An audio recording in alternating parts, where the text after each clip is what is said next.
it's tragic what we are doing with the world today. It's tragic how much inequality we have. It's tragic how much homelessness we have. It's a challenge to our identity.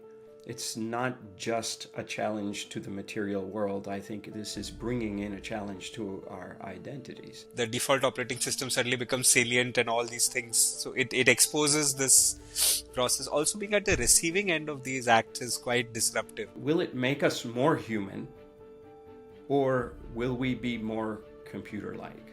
Just listen to the mystics and what they're saying. They're saying your body is an antenna. They're talking about deep data. They are saying that you have always processed incredible amount of deep data. There's a bunch of people who say this is like an exceptional time and never ever has this happened in humanity. It's not that you exist and I exist, right? It's that I am independent entity and you are independent entity. It's actually we are. When there is an inner transformation in you, it changes the eyes through which you look at the world. It expands the vantage point. And then I wonder about certain layers of reality which continue across different yugs, right? Like the messages that have been passed on by the mystics, the Kabir bhajans are being sung, and it goes to the next level when you say this dynamic causation of all life phenomena is emerging in this moment. I don't know where this is going to go, but what am I going to do? Utopia or dystopia? Welcome to the Bodhi Sangha podcast, where we come together to listen, learn, and support each other in uncertain times. We're a community exploring how to face today's challenges with wisdom, trust, and care. Join us as we walk this journey of change, rooted in connection and guided by life's deeper wisdom.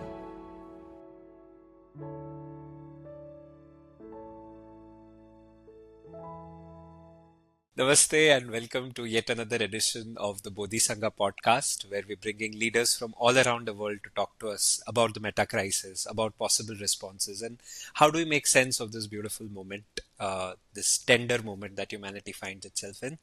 And today I have a lot of joy to invite Nipun Bhai as a guest to the podcast. Namaste Nipun Bhai and welcome. Hello, I'm so happy to be here. Yes, totally. So most of us know Nipun Bhai, and I kind of said, most of the people who be watching this podcast would have encountered the work that Nipun Bhai has done. He's the founder of ServiceSpace, a designer of social movements, and I loved what it said. Social movements that are rooted in small acts of service and powered by micro moments of inner transformation, which is beautiful. I am a part of that movement. I have been moved by that movement. In fact, your work has been one of my earliest initiations into this. It's also been an inspiration because at some stage, Nipun Bhai, you brought out the idea of Gandhi 3.0, many-to-many networks, and we are a part of this many-to-many network that you had kind of articulated, prophesized, or I don't know, just identified, but a deep influence of your ideas and work into Blue Ribbon and into our local ecosystem. So yeah, one more part of the family that finally gets to speak to you is here. So just acknowledging your beautiful presence here. I'm delighted. I'm delighted to be here, to be in the field. I love the name you have chosen, Bodhi Sangha, which is inner transformation and collective inner transformation. So I like that. I'm happy to be here. Yes. So, Nipun bhai, my first question that came to me as soon as I knew I was going to have you was really like, what's the plan? And the context of that question was, I mean, there's so much going on. It feels like so much is unfolding. It's so chaotic. It's so confusing. And at the same time, it's so alive and vibrant. And at Yeah. such a time, what I would do if I would get a chance to turn to you would be to just like, what do we do now, right? And from your vantage view, which spans such a vast ecosystem, like thousands of volunteers and millions of people reached every month, like this vast expanse. How are you seeing this moment and what do we do now? Well, I think the bad news is that the paradigm is collapsing, and with any collapse, you're going to have lots of issues that emerge. I think the good news is the paradigm is collapsing, and we have an opportunity to seed something new. So I think, like everything, there's both sides to it. I think the collapse of the paradigm is largely going to be powered by AI. We've been really thinking very deeply about this. And the acceleration of AI, the acceleration of technology in general, I think it's like it's unprecedented, and it's a revolution of intelligence which we haven't seen as humanity. So I think it's gonna be a game changer. It is already a game changer, but what will it change the game from what to what? And I think that's an open question. That's something we need to really think about. And there's a non-zero chance that maybe we all go extinct, but there's a non-zero chance that maybe we evolve into something far more connected and deep compared to all the previous paradigms. So I was with somebody who, one of our coordinators, Preeta, she said something wonderful on a recent call where we were brainstorming around some of the innovations around AI that we have also been actively manifesting. And she said, that it used to be that I think, therefore I am, the Descartes sort of idea. Then it was almost like I produce, therefore I am. Then it started to get into I compete and I accumulate, therefore I am. And she was saying, can we actually just get to a place where I am? That there is intrinsic value to who I am. And I think there's something about this collapse of the paradigm and maybe something new emerging where we can actually put in that kind of a social operating system. So it doesn't just need, so in a way, it's a challenge to our identity. It's not just a challenge to the material world. I think this is bringing in a challenge to our identities. And I mean, that I'm a big fan of Gandhi and Vinoba. But one of the things that people would say about Vinoba is that, many things they would say. He was an incredibly saintly person, somebody that I think anyone who reads, how can you not admire a person like that? I certainly do. But people would, and as they introduced him, they would say, oh, he knows 14, he has given lectures in 14 languages and something like that. That's not an exact number, but it would be like, it's a thing that you talk about. And that's just not relevant as a compliment anymore. Because Google can translate, on our own websites, you can access any Daily Good article in any language instantaneously. So it just doesn't become as relevant. And so what will be relevant? If it's not, I think, therefore I am. So if it's not your intelligence, it's not what you produce. It's not what you're accumulating. So then what will it be? And I think there's a pathway that at least we're exploring where you can actually just come down to I am, your presence. And I think there's a lot to unpack there, and it's not guaranteed we get there because we can just propagate the old paradigm and go farther into our disconnection. But there's a possibility of that happening. So before I come into the unpacking the I am, I was curious about the collapse that you were talking about, the existing paradigm, and any space or any of our ecosystem brims with so much love, kindness, and positivity. And I'm wondering that when there is collapse, I know what is collapsing, and is there something like grieving? Is there something like what do we need to let go of? If you could share a bit about what do you see collapsing and what do we need to kind of, almost support the transition out of? I think of this idea of, in a simplified way, there's the hands, head, and heart. If you're predominantly rooted in hands, then, of course, all of us have all three. But the question is where your center of gravity is. I think if you're predominantly rooted in the hands, or in moments where you're rooted in the hands, in the material, it's tragic what we are doing with the world today. It's tragic how much inequality we have. It's tragic how much homelessness we have. You probably heard that Bill Gates has just decided to shut down his organization in 20 years. But one of the things he was saying is that over the last 25 years, we have gone from 10 million kids dying per year to 5 million. And for the first time this year, we're going to go from 5 million to 6 million. it's, you know, how can it not break your heart? Like, what are we doing? Like, and why are we doing these things? And do we have a moral compass underneath it? So there's at the level of hands, when you're in that, it's absolutely tragic. Um, at the level of head, I think it's incredibly, we build these narratives, which is actually a unique capacity that humans have to create these intersubjective realities that you and I can agree on something, create a story, and that story is the reason why we as humans are able to do a lot more, or have a lot more capacity than, say, like chimpanzees.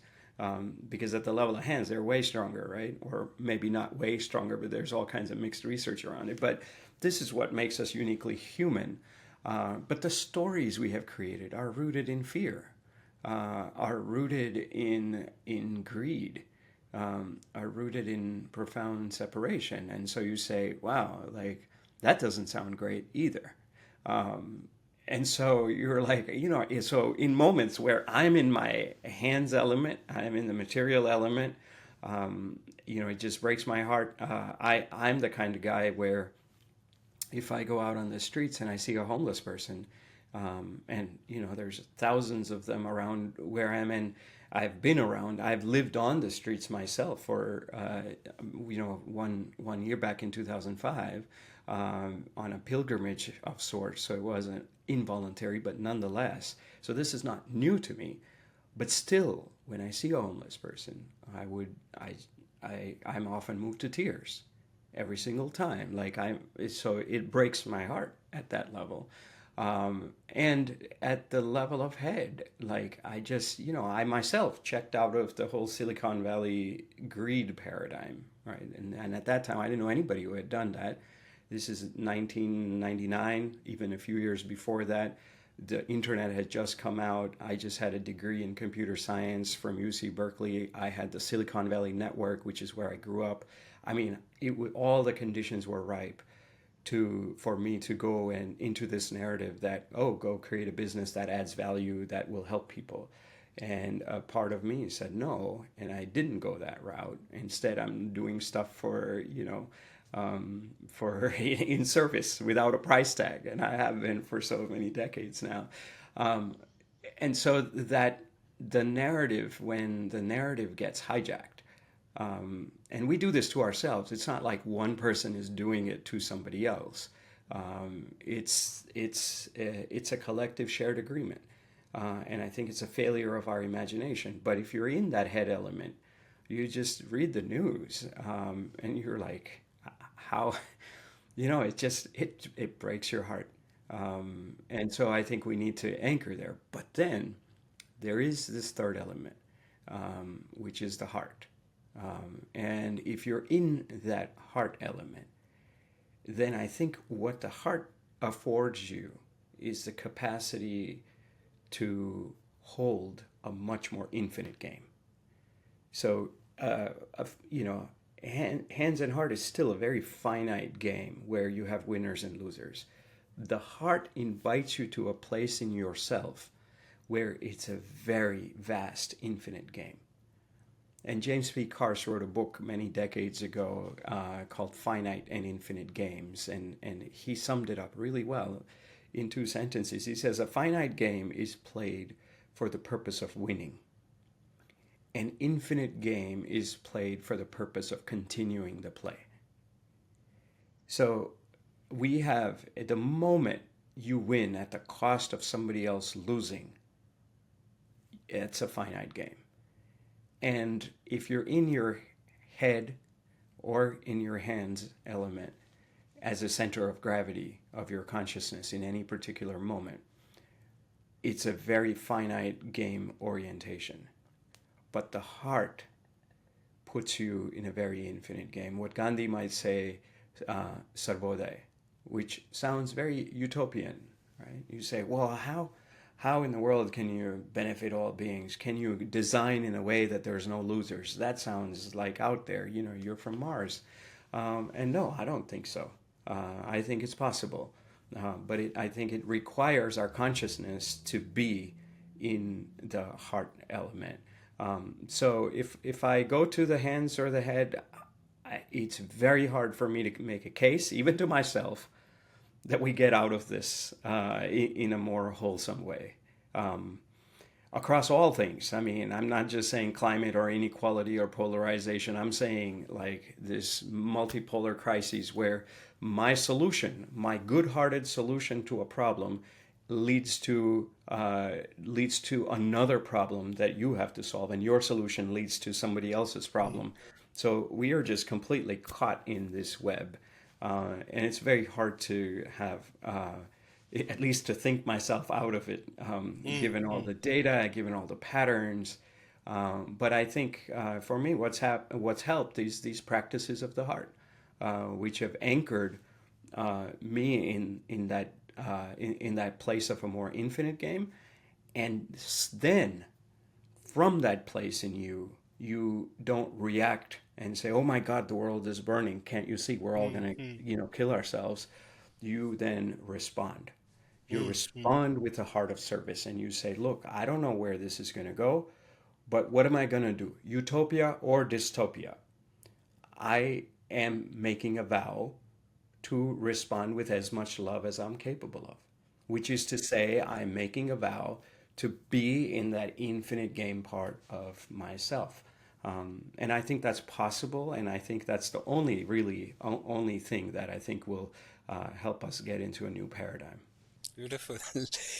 Yeah, I relate very deeply to what you're sharing in terms of really locating in the heart in finite game.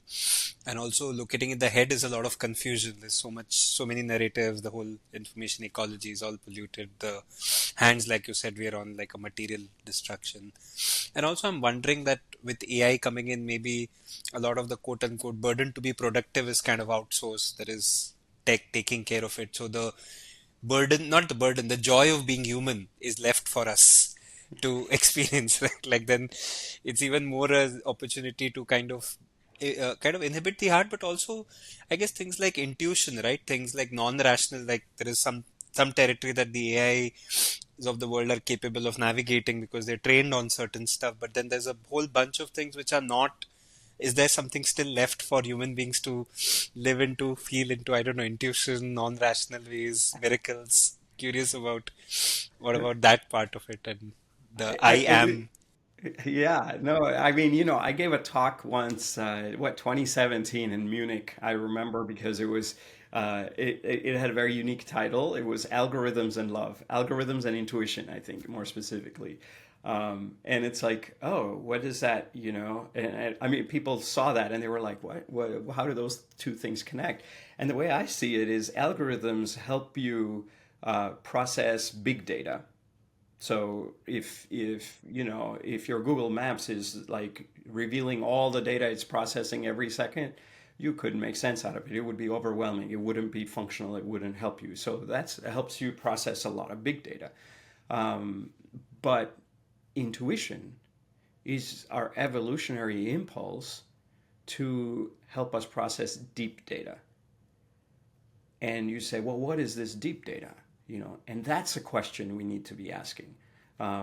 So yes, robots and AI will do the things that 5 years ago we couldn't do. I mean, every day I'm super plugged into that scene. So every day I'm seeing things that are just completely like one of those things itself would be like what, jaw dropping. I mean, even if you look at the arc of, in 1939, we used to, our processors were capable of doing zero point 0.6 number of computations per day, zero point 0.6 per day.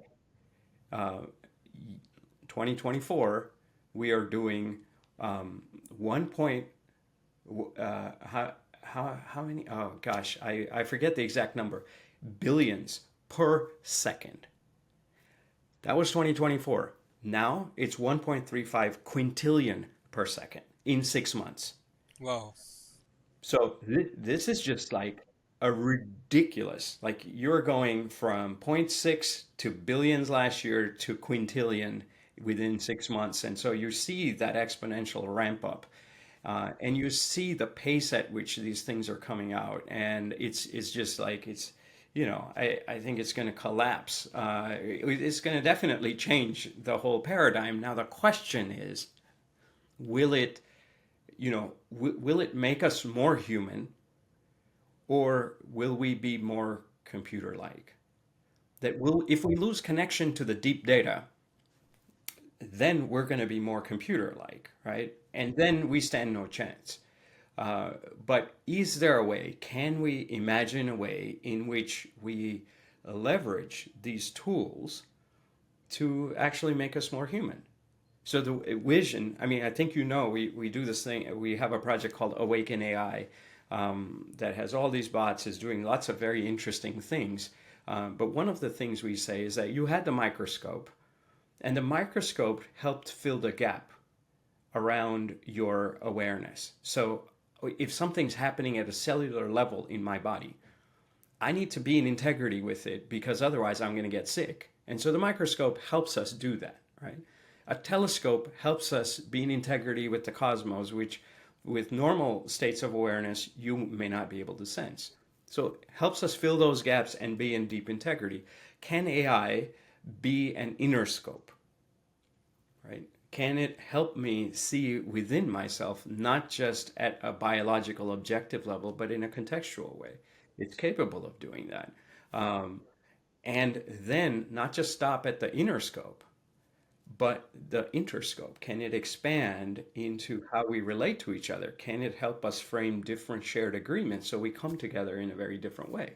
And so these are open questions, and I think there's absolutely, that notion that AI is going to be able to do everything that human beings do, I think is not very founded. There's lots of people are teasing out different kinds of theories or of consciousness, and seeing, hey, when does something become conscious? Will AIs be conscious? But I think where we have evolved to, and the foundation from which we are starting, by we, I mean our human carbon apparatus, actually has incredible capacities. And we just have a very watered down experience of it. So if we live computer-like lives, then yeah, we're going to be outsourced. But is that the only life we're capable of? No, absolutely not. Is this a new thing? No. Like, just listen to the mystics and what they're saying. They're saying your body is an antenna. They're talking about deep data. They are saying that you have always processed incredible amount of deep data, and have, to process all of that, just like your Google Maps is processing so much objective, broad data, right? Objective big data, they call it. We are able to process so much at a very deep level, and that comes out into the world through intuition. Now, intuition isn't an emotion; it isn't just a subjective thing. It's a far deeper thing. In fact, Gandhi would say, he called it the law of love. And so, whatever name we call it, but he said that this law of love is more precise than electricity or gravity. Electricity or gravity, I take something and I drop it on the ground, and we would all agree that if I'm dropping it, yeah, what's going to happen? Well, I don't know about the quantum level, but okay, it feels like it's going to go from here to there. Gandhi is telling us that the law of love is more precise than that. So this intuition isn't a touchy-feely emotion level of phenomena. It's far subtler, far more stable, far more reliable uh, resource when compared to when compared to like emotions and sensations that we feel on the body. And so I would say that yes, this intelligence is there. Our human apparatus helps us go in that direction, but we have to really upgrade our who we are, our sense of identity, our sense of collective identity. It's not just that I am, it's also that we are. If the Buddha is to be trusted, Buddha said codependent co-origination, which is that it's not that you exist and I exist, right? It's that I am independent entity and you are independent entity. It's actually we are. that in between the two of us and our shared agreements at a very subtle level is how we're manifesting reality. Yeah, true. I'm wondering, Nipun Bhai, that there's a bunch of people who say this is like an exceptional time and never ever has this happened in humanity. And then I wonder about certain layers of reality which continue across different yugs, right? Like the messages that have been passed on by the mystics, the Kabir bhajans are being sung, and so there is.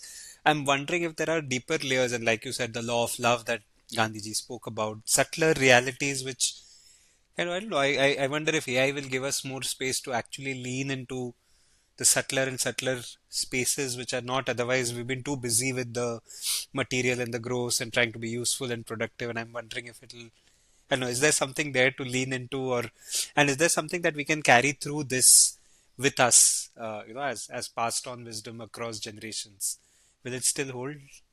I mean, it's a good question. I hope it does, right? Like I hope we use these technologies and innovations. But if you look at what we've done in the previous generation, you don't have to go so far of like all technologies from printing press, right? But or lasers and how it creates nuclear weapons. Let's even just look at a simple scenario of social media. We got that wrong, right? We didn't really do that right. I mean, yes, of course, there's so many benefits, but there's so many incredibly subtle but very damaging consequences. And when you try to hold people accountable in the tech sector, they raise their hands and they say, oh, unintended consequence. But why do you have so many unintended consequences? And this is a story of all our lives, even at a personal level. We think that, oh, anger is going to help us create a revolution. And then actually it just like, burns somebody else's bridge and you've just passed that on and it doesn't really create any profound change. And you say, oh, unintended consequence.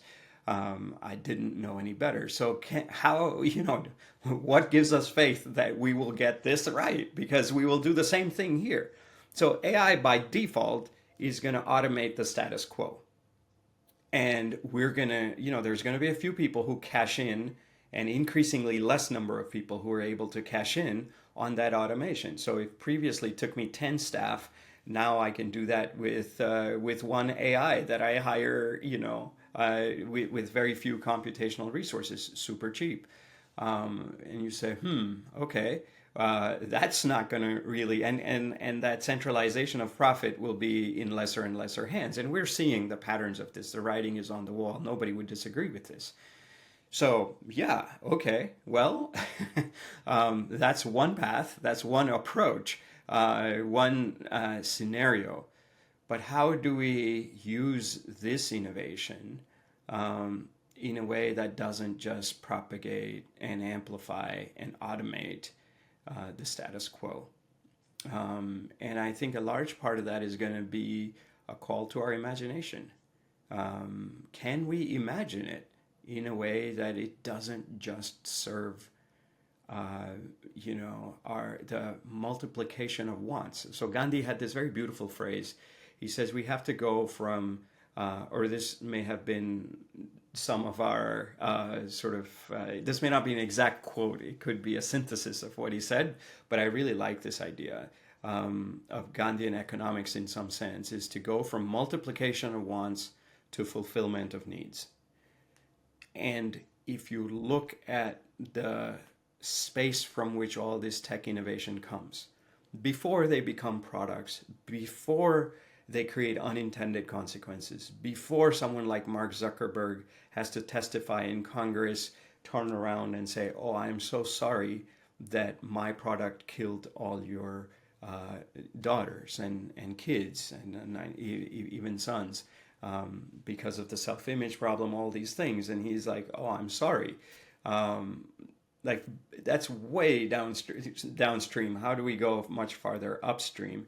And if you look at this heuristic that Gandhi gave us to go from multiplication of wants to fulfillment of needs, and you say, oh, my app went viral, my product did this, what does that mean? That means that I've got you hooked.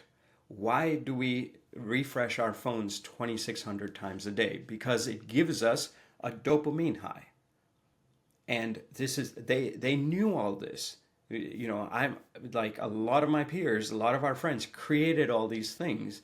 And when they they tested it out on rats and they said, yeah, it works. And so we're all like, oh, I'm at a gathering with human beings, these antennas of this incredible intuition, of this deep data.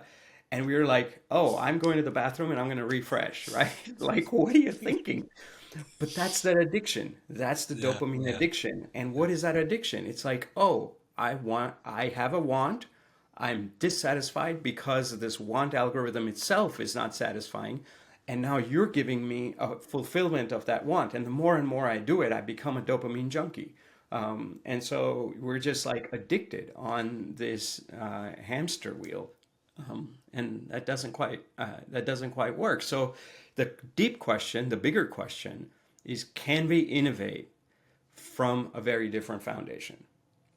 Is it just going to be the markets that bring us the AI innovations, or can is it just going to be the market spheres that profit from all of this? There's a lot of people who are raising a lot of alarms and a lot of flags, but you talk to them and you're like, well, can you imagine something outside of the market? Like, nobody can. It's like, my mom is not part of the market. Like, my mom's love for me and your parents' love for you or your friends' love for you is not part of the market, man. It's like we are living in a non-market world, but somehow our vision is so myopic, that we tend to marketize everything. And if we innovate from that space, we're just going to automate the status quo, and accelerate and maybe amplify. But I don't think that's we're capable of much more. And so I think people who resonate with this have to stand up at a time like this, at a foundational level where we are seeing something that's going to completely change the future arc of humanity, to stand up and say, hey, there is deep data. I've always known it. I feel it. And there's a way in which multiplication of wants isn't really the only algorithm we're capable of. And so, how do we reverse that trend? true. Uh, that's also good segue into the viewers of this podcast, Nipun Bhai, are a lot of people who could have chosen the market route and have chosen to serve instead, right? And I think the what I'm wondering with what you had earlier said, AI as the inner scope and AI also as the interpersonal kind of helping us frame agreements and possibilities outside the market, right? Because market also limits the possibilities to what is extractive or what can be only financial capital, whereas you've spoken about many forms of capital and playing around with those. So just in terms of igniting our imaginations of this particular group of people who have the privilege to listen and comprehend this podcast and who have the privilege to have resources at their disposal, but are wondering where do we deploy them, where do we deploy our time, our energy, our money to ignite these possibilities, these post-market possibilities. I'm curious, like, of course, the foundation is the heart, like you said, the infinite game, but also wondering what would you kind of say, like, is it to stand up and raise our voice against the marketization of AI, or is it to do hundreds of experiments? I'm not curious. What all could we do?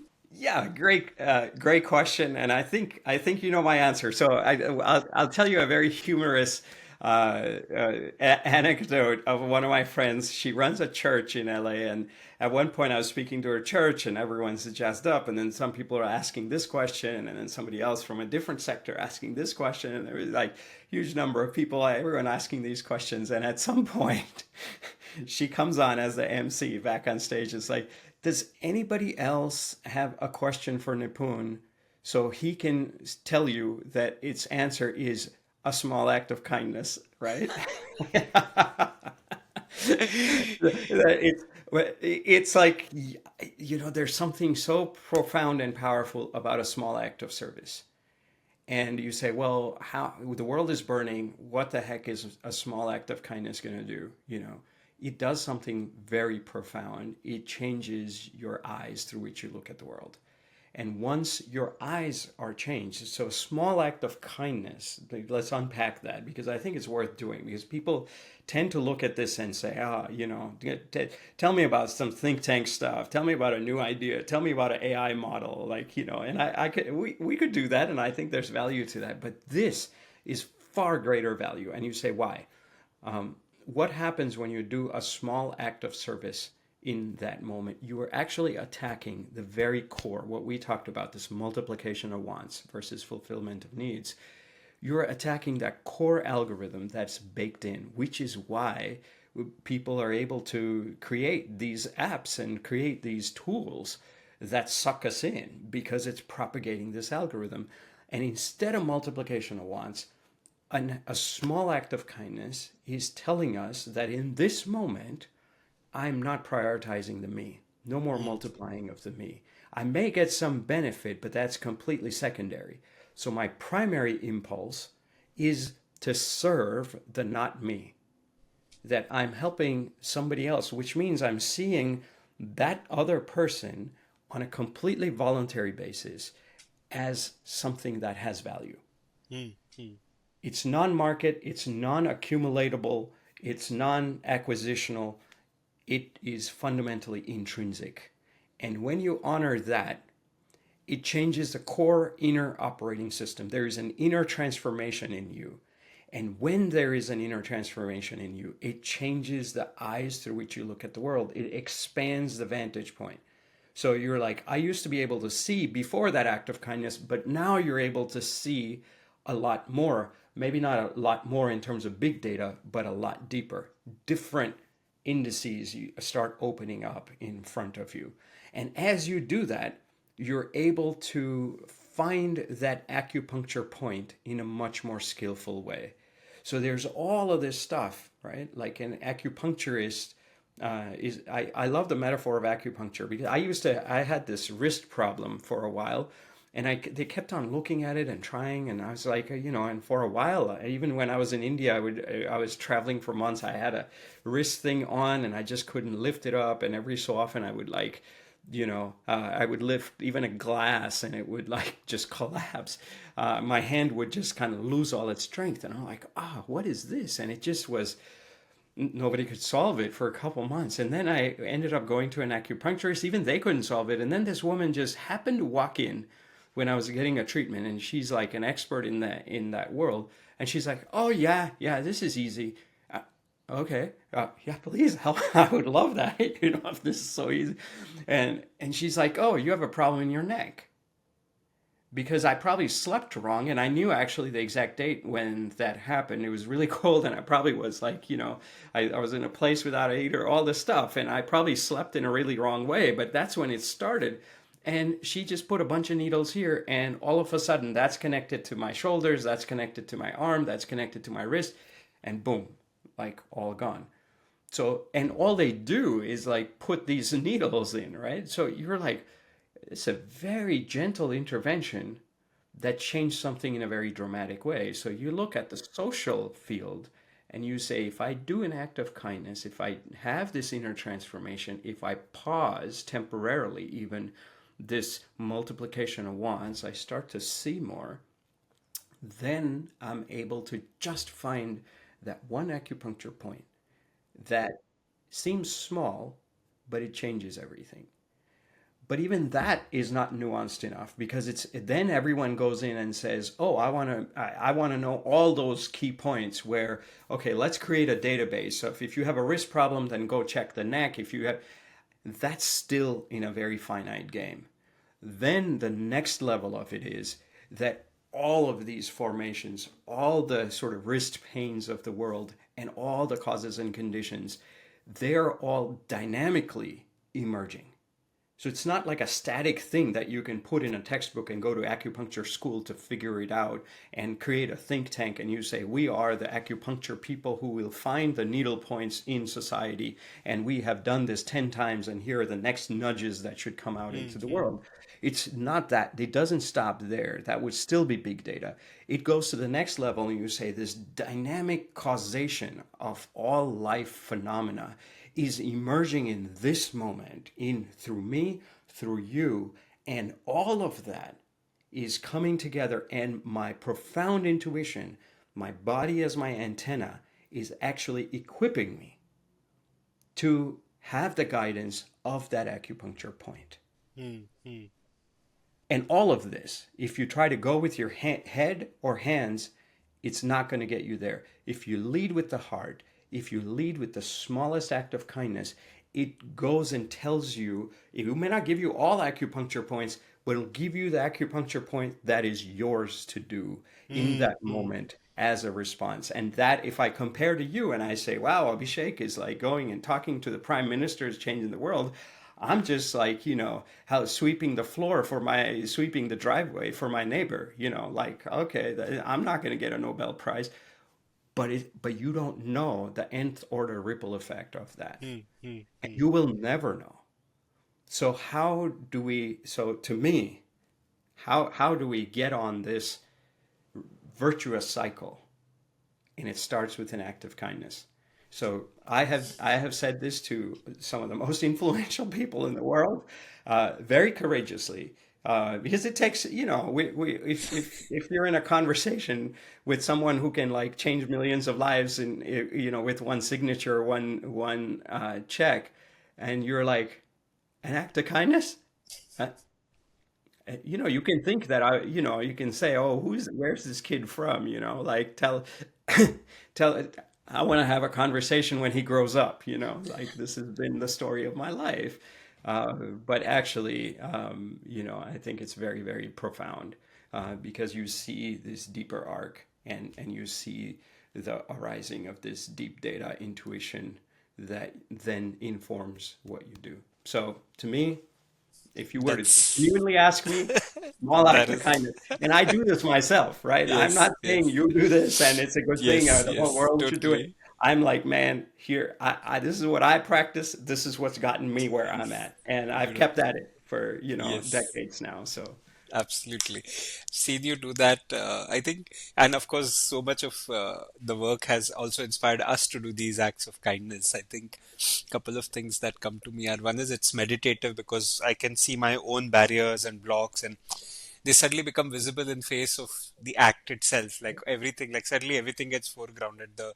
What you said, the operating system, the default operating system suddenly becomes salient and all these things. So it exposes this process. Also being at the receiving end of these acts is quite disruptive because suddenly it's like a miracle happened and it just shakes you out of this hypnosis saying what just happened. Like I have been, I think I remember what when we met one of these times and I said, oh, that's a nice bag and you just took it and gave it to me and I'm like, whoa, whoa, whoa, whoa what just happened? But that disruption really disrupted some very deep operating system transactionality in my head saying, hey, this is possible that you just appreciate somebody's bag and then just give it to you. And I'm like, whoa, this is like, what does that do? So I think it's both ways. I think we disrupt. But I wanted to think aloud a bit with you on this because I've wondered about a couple of things, right? One is this Moloch or this operating system that has hijacked all of us, and an act of kindness really disrupts it. And even if momentarily it gives a glimpse, and then slowly one can lean into it. But I've also found this to be sneaky, right? This operating system can get really sneaky. Like, hey, I did 14 random acts of kindness, she did 25 random acts of kindness, or I did the best random act of kindness, or the envy that could come saying, oh, their random acts of kindness are better than ours, or it's sneaky, right? And the other side is also the whole the challenge of this nth order effect, right? That of course we're in a sacred relationship, and the ripple of the nth order ripple of any random act could be infinite. And at the same time, how does that not become an excuse to not do, like one has to really be in integrity with oneself, right? Like say you could do the Nobel Prize and you could do the sweeping, and it has to be really deep integrity to choose sweeping over Nobel Prize. yeah. And I mean the mind plays so many mental gymnastics, right? Saying, hey, but this, and the cleverer the mind, the more it kind of does all these clever tactics. So just curious about some of those and what have your experiences with those been? Oh, you are absolutely right. I mean, it's our mind, our ego is so sneaky, and it's not just our egos; it's also our subconscious.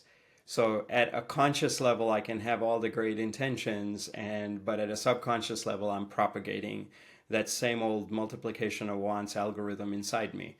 So it's like we're taking one step forward with our intention and like three steps back initially, with our subconscious. And then we go and say, yeah, man, I told you this is like useless. It doesn't work. It's like so childish, or it's like it doesn't have an impact, all this stuff that we do. But it's actually a lack of courage and a lack of inner capacity to really be willing to unpack those three dimensions that are going the other way when one is going this way. And I think if we have that, and it's not just individual courage and capacity, it's actually collective. This is where cultivation, I think the markets have made even inner cultivation, inner development as a personal pursuit, when actually it's never been a personal pursuit. It's always been a collective resource. So we think that, oh, I read a book, I understand these models, and now I'm going to go out and do it. You cannot do it. I mean, that can only work at a very superficial level. I have sat in meditation for a very extended periods of time, and I can tell you at some point you hit like breakdown or breakthrough, and that breakthrough is not like the way in which we imagine the breakthrough is. That breakthrough is not like, oh, I'm going to just try harder. I mean, your trying is part of the problem, is that you haven't surrendered enough. And if you surrender, you sometimes just get lazy. And so that kind of superficial surrender also doesn't work. So you're like, wow, I'm caught in all of this stuff. How will it happen? It is not an individual personal pursuit. You need collective willpower. You need collective blessings. You can call it grace. You can call it whatever name you want to call it. Non-linear emergence. I like that too, if you're a systems thinker. And you need that at a very personal level. And so I would say that it requires a commitment to that inner journey. But like you said, it's very tricky, and it takes persistence and patience, because you have to, like, it's amazing that in this moment I might have an intention to do a small act of kindness, although my mind is being very devious and is actually spinning this, is hijacking this intention with converse, with opposite in subconscious intentions. So you may start to count it, you may want credit for it, you may be performative about it, all of those things, right? But still, I would say it's better than not doing it. So you still do it, but you do it not with a lens on the outer impact. You do it with a lens on inner impact. And you say, oh, and for the world, if you're caught up in all of this, individualistic pursuits, even of our spiritual growth, you're going to want external impact. So you let that go. And then to keep returning back to the in. And at some point, just as you had one intention going this way, three going the opposite way, now all of a sudden two of them go this way, three and four. And once it's four, then you feel so deeply interconnected. It's like all your horses in your mind. If you have five of them pulling in five different directions, you don't have coherence. But if all of them start to get concerted, and they are concerted not for an individual agenda, but really as an instrument of a grander emergence, then whether you get a Nobel Prize or whether you're like cleaning the driveway, it is fundamentally the same thing in that larger infinite game. And that becomes clear to you. You don't negotiate with nature. So then you are truly nature funded, not market funded. You are nature funded. And that allows you to then say, nothing wrong with the Nobel Prize, nothing wrong with me, millionaire or whatever, and nothing wrong with the other end of the spectrum too. You're just an instrument. Like St. Francis of Assisi isn't praying to God saying, hey, make me a channel of your peace so that I may be remembered from 2 centuries from now. He's not doing that. He's saying, man, if I need to give a sermon to the birds, which he used to do, I'm going to do that. If I need to go and save somebody's life, I'm going to do that. If I need to give, if I need to write and guide all of humanity, I'm going to do that. If I end up being remembered many generations later, that's fine. But you're not designing for that. He is designing in his heart, I would say, he's got all his horses lined up and they're just doing that one small act of kindness. And if you look deeply at any saint or any sage, I think they're all just doing that, right? That's why they don't have an ego, not because some concept and not because some like, performative thing of I'm so humble. It's that there's just no fundamental I. Like there's no one to actually hold all your accomplishments and achievements and accumulations. There's just nobody home. And when there's nobody home, like it's not like I'm trying to be a virtuous ideal of being humble. It's that's just, and similarly, at that point, you're not even trying to be kind because there's this, why would you not be kind? Because it's Hmm. all like, why would my left hand not be kind to the right hand? I mean, Absolutely. it doesn't make any sense. Like, it would never have a civil war, right? If you Yeah, do, then yeah. you would say, well, that's a sick person. And so, similarly, you start to get into that form of deep health. And you just start to be very coherent, not just within your own construct, but also the collective construct. And I think if we innovate from even a modicum of that baseline, that like even if you and I are completely confused, and most of the times we're doing multiplication at once, we come to the table and we say, let's innovate with AI. Okay. But we're two imperfect people. We can't get all our horses together. That's fine. Let's help each other while we're doing AI stuff in the world because we think that could be a game changer. Let's do it in a way that we are engaging by changing our own inner, you know, algorithms. Let's have a meeting to talk strategy about this. But before we have a meeting, we check in and we say, hey, what was an act of kindness you did after the last meeting that we had? And I would share the same. And we're like, oh, okay, inner transformation is present in this meeting. Hmm. And maybe the larger arcs are using this instrument to create systemic change in the world. That I think takes us on a very different collective arc. And that I think is what's needed for humanity. Beautiful. It's very elegantly shared, Nipun. I loved it. And I think just having the horses together and the kind of energy like I see you tapped into some energy field and I'm like, where is this energy coming from? And maybe it's nature funded, right? Nature is like generously sending energy to let that happen, right? The flowering to happen. I, I think I life think it's also happening wants to it. all of us. It's just Yeah. that most of us block it, And I, I, Hmm, I hmm, would say hmm. I block it too.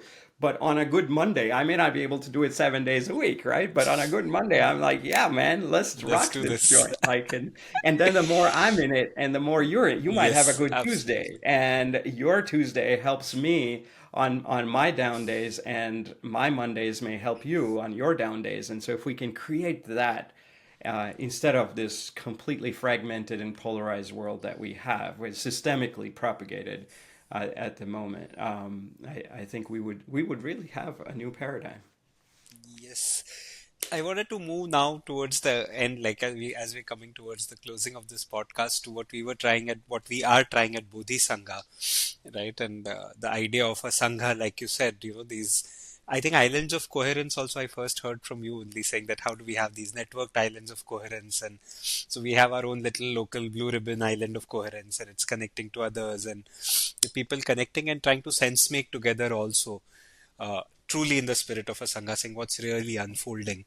And we are saying, can we identify these acupressure points not only in our own lives, but also in the larger systems? Where are the fertile spots? Where are the people, the receptive people? And how do we informally network around those, and sense together, act together? So what we're kind of betting on, quote unquote, is the relational field.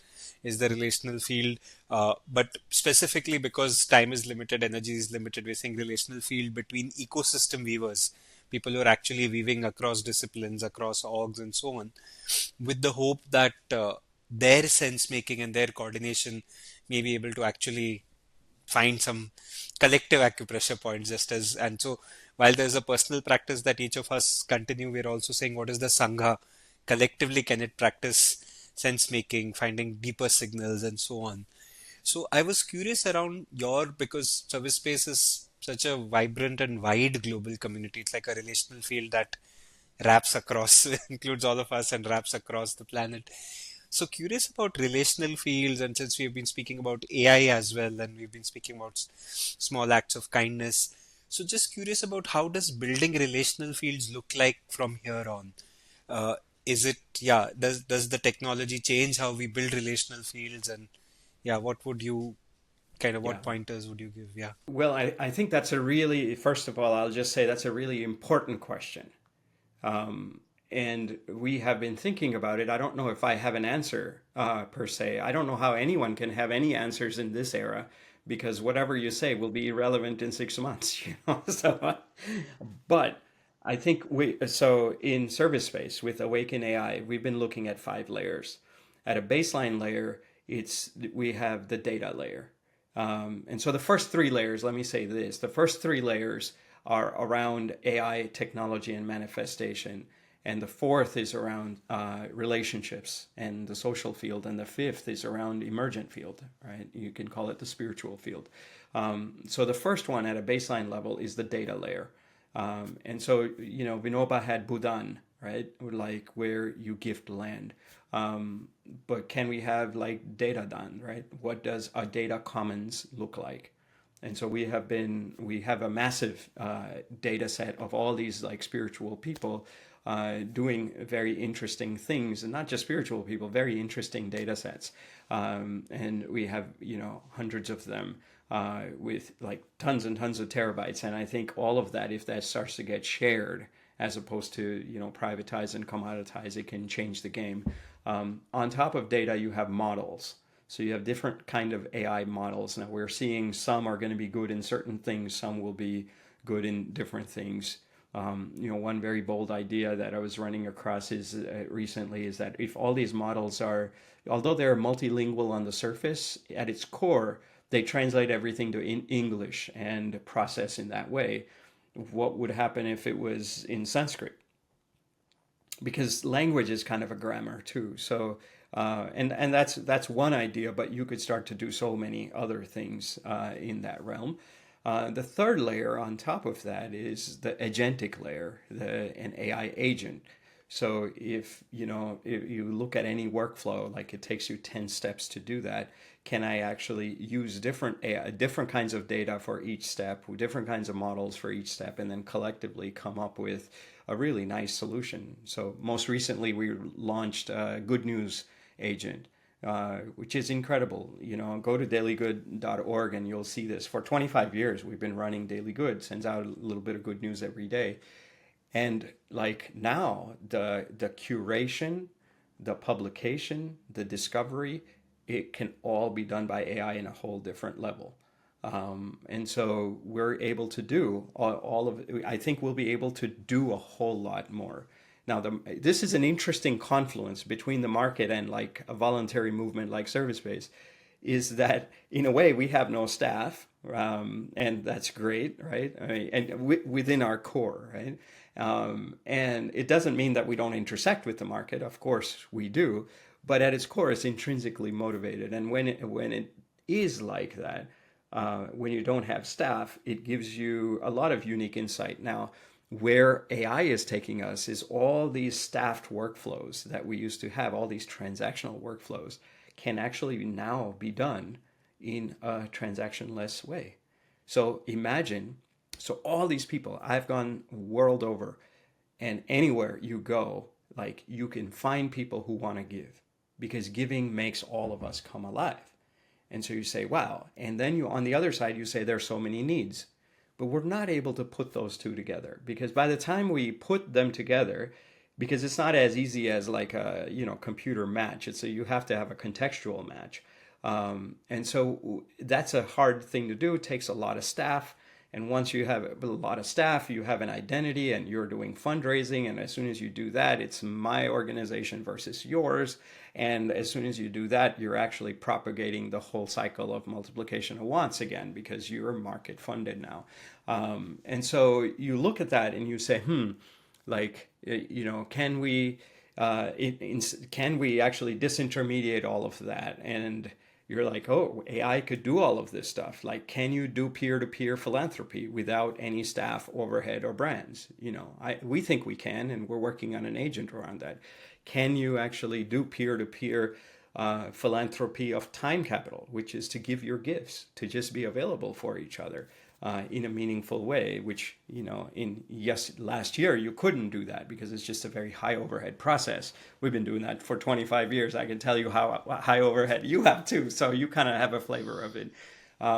So I think these agents will be very interesting, right? But this will only sound interesting to you as a startup or as a company, as someone trying to get evaluated. This won't sound interesting to you. You'll just be like, oh, that's a nice thing to do. Some NGO should do it, like maybe 10 years after the AI revolution. But I think if you have the fourth layer, which is what you were bringing up, the social relational field, that look, I am because you are, that we are, right? Like if you to get there, like can all of this in all these three bottom layers of tech, of manifestation, of hands and head, can it actually ignite a social interaction of the heart, which is a more infinite game coming together with a more infinite game? Not like me and mine versus you and yours, because that just creates polarization.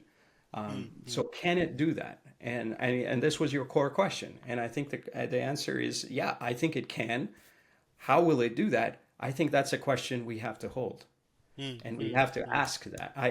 We are experimenting in various ways. We have these awaken circles that you know about, and they're called awaken. It's very much like what you're saying with Bodhi Sangha. Awaken, not awaken. Awaken is like, okay, I am asleep and I want to awaken. But awaken, it's sort of a play on words. AWAKIN. KIN is kin. So awakening with each other, right? And that is, sort of this bodhisattva ideal, if very aligned with that, and something I think is an impulse for a lot of us who are moved by love, to actually operate from that basis. And I think if we do that right, then I think we get to the fifth layer, which is the sort of layer of coherent emergence. Not just emergence, you can have chaotic emergence too, but just as you have these giant murmurations of birds that are like millions of birds, right? These starlings can come together, up to 6 million birds. They are coming together without any central entity and forming these intricate shapes. And you're like, wait, how are they coordinating that? They're in coherence. And the most amazing thing about it is that each one is only able to see the 7 birds around them. No bird has a view of the whole. So it's not like some giant leader, a starling leader has come and say, I have now seen the light, I will now lead everybody. And so you say that can only happen if you start to become an antenna for a much larger intelligence, a co-creative intelligence, that we are all dynamically coming together in every moment across all phenomena. And can we do that? And I think there's a scenario in which if you build this stack, right, from data to models to manifest agents that help us in our material worlds as well, and then bring us together in a different way and actually awaken this incredible, may I be an instrument of service, may I be an instrument of this larger emergence of coherence, a coherent emergence. And I think that's possible. But and I don't know if we'll get there, but I'm going to keep trying. I mean, that's the best we can do, right? So I'm Yes. sweeping. I'm sweeping. And I'm doing my small act of kindness with a lot of joy and a lot of love. And it's a pleasure whenever, people like you and Bodhi Sangha kinds of initiatives come up. I see, I think it's a signal from the larger field that, hey, this is a new way to engage and hold. Absolutely. And so are we. We're all of us, I think we're doing what we're understanding, and we're relentlessly, continuously like saying, what is it to show up from love and service? And I think that's been the inspiration. Um, and there's so much more, and maybe that's all conversations for the next podcast, but just want to name a few of those things. I think one is, like you said, the signals of a larger intelligence, and how not only different people channel different aspects, and how do we get better as a team to kind of put together the signals, saying, Nipun bhai is picking on that signal, and can I trust it and play with it and plug it in? And so I think there's a lot of richness to be explored in that kind of piecing together? How do we get better and better at just leaning into each other's signals, not filtering it with our own intelligence, but like with faith? What does surrender look like? And how does that dynamically play out? So I think that was something that was there. The other one that came up for me was also in sanghas, how the shadow work of sanghas, right? The envies and the egos, and so many sanghas break away for the want of shadow work. And so, what does that look like? I think that was another rich kind of piece that I wanted to look at.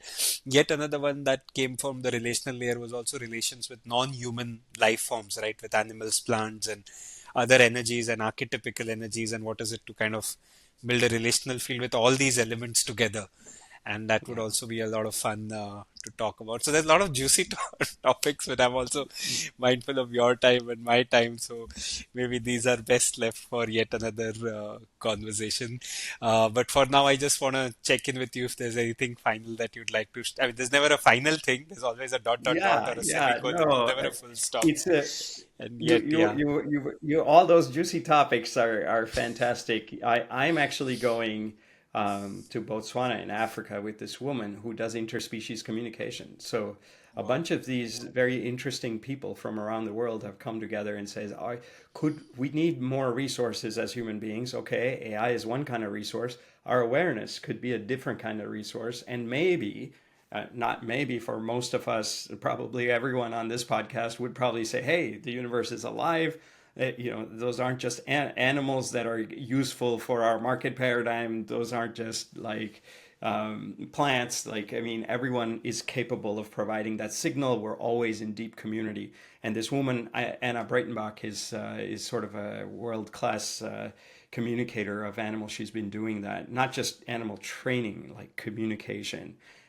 She's profound. And so I'm going to be in Botswana doing interspecies communication with these 10 people just later this month. Beautiful. And I think there's a lot there. And again, like AI, for the first time, AI helped us have a 20-minute conversation with a whale.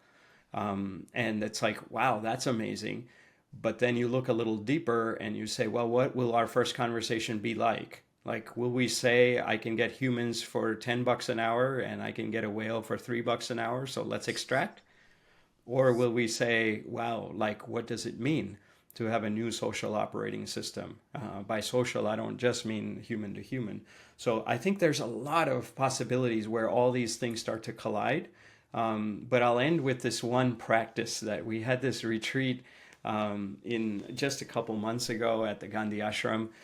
We call it Gandhi 3.0. And we had this one guy, and Charles Gibbs, and Charles said something really profound.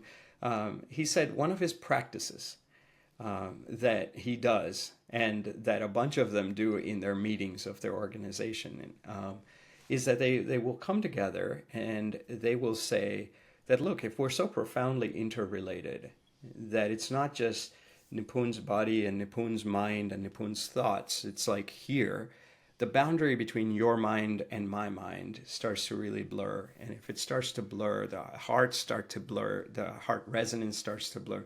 It's really this idea of ownership of any of this stuff beyond a momentary sense. Like in that moment, I have to be accountable and I own it, and but like beyond that, to create narratives, it just feels very ill-founded.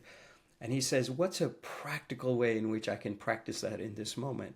And he says, can I just put this thought out into the commons of our shared consciousness in this meeting? And it is a success if somebody else comes in and says, oh, I've got a new idea, and I think we should go out and do this, this, and this. And they might even feel like they've got ownership over it, but you're like, okay, fantastic.